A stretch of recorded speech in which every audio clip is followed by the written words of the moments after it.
Hey everyone and welcome back to another video. In this video, I'm going to show you how to change your profile photo on the Thumbtack app. Now this video is going to be particularly useful for individuals. Let's say that you want to go ahead and change your profile photo.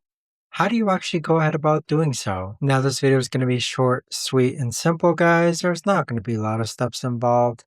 Now in order to do this, what you're first going to do is log on to the Thumbtack app. Next, click on your profile icon on the top right hand corner. Then, next to your name, click on the pencil icon. Then this is where you can go ahead and allow full access to your library and go ahead and choose a photo. So update your photo here and there you have it. But that right there guys is the best and easiest way that I know of to actually go ahead and change your profile photo on Thumbtack.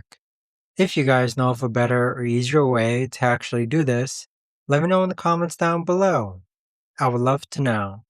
Thanks so much for watching everyone, and I'll see you guys all in the next video.